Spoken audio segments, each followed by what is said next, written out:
This 1 Degree Outside video is brought to you by Fiesta Shows.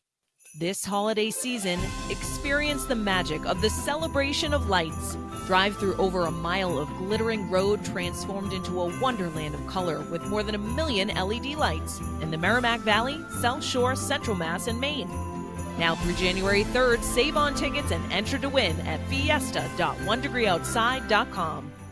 And early week insights this time around really is going to focus on two things. One, yes, the chill that's in place, the fact that we still have the winter feeling, the upslope snow here to start the week, but also the bigger change that comes later in the week. And with a shift in the jet stream, the cold will gradually break down. We're going to take a look at all of that coming up. Quick reminder, we are always on. We are New England's first and only weather network on your smart TV, online, and on our app for that matter as well. Recent snow has been on the order of about 2 to 3 inches across a lot of northern New Hampshire, running into parts of central and northern Maine. Maine has been the greatest beneficiary, anywhere between, let's say, 1.3 inches at Caribou, 3.6 at Madrid. Now, again, we're going to add to these totals when you combine Monday and Tuesday as well. Total liquid equivalent, because that's what's really important for the water table, actually was highest in southern New England, as it's been lately.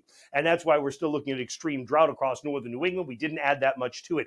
Been hearing from folks in northern New England a little bit worried here that, look, if we're going to snow season, we're going to have to wait for that to melt to get into the water table. That would be the case, but because of the fact that we do think that the cold relents a little bit and then it turns warmer, you actually still have a chance to get some rain to put water into the water table before we go all snow, okay? So notice that we're watching a storm center pulling away in the first part of this week, and as it pulls away, yes, plenty of cold left over, high temperatures Monday in the 20s and 30s, a couple of 40s in southern New England.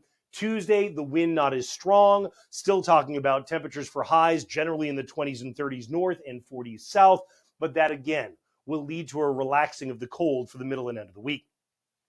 Radar forecast, mostly it's going to be on the northern and western facing slopes of the mountains where we get upslope snow that interestingly starts to die a little bit later Monday, but then comes back to you again in the northern Green Mountains Monday night into Tuesday morning. So that's going to be several inches of additional new snow that will come in some of the north. While the farther south you are, it's just drier air that comes in. So some clouds bubble up for our Monday and then even fewer of them on Tuesday, but it's chilly.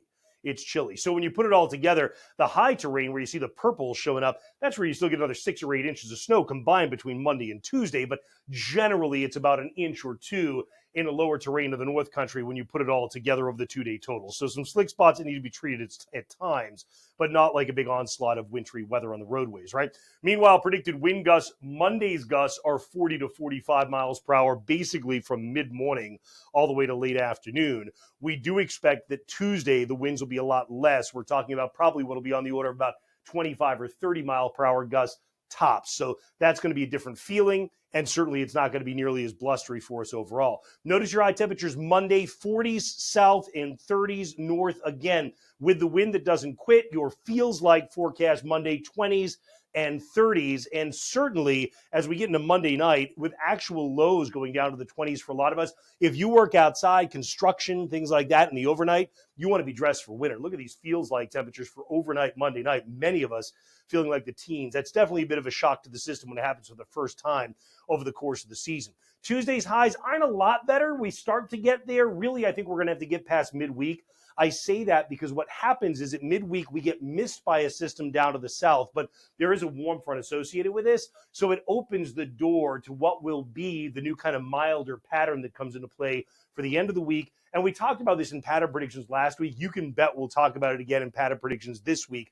The fact that we do break down the cold, open up the warmth, but how long will it last? I can tell you for the purposes of this video, focused on the next several days, watch the jet stream trough start to relax, watch the new regime start to take hold, not nearly that same kind of troughing or dip in the jet stream here at home, which means not nearly the same availability of cold air, definitely plays out. Temperature forecast about 6,000 feet. You're looking at that red line being the freezing line, right? So that would be cold enough for snow at all the summits first part of the week. But as we get to the latter part of the week, look at how that cold just kind of lets go and moves north. This is not a surprise if you watch our pattern predictions videos. And that's why I say it's going to be a big one this week as we look out to the next 2 weeks to see whether winter comes back or if this just kind of breaks the back for a while. Definitely as we get to the end of the week, you go from Wednesday to Thursday, high temperatures are running in the 40s, and by Friday, with increasing chance of rain showers, even to northern New England, you got temperatures climbing up into the 50s. Just a reminder, of course, for our 14-day forecast anytime, you can grab that right in the app. It's totally free and 5 stars, 1 degree outside weather on the App Store and Google Play.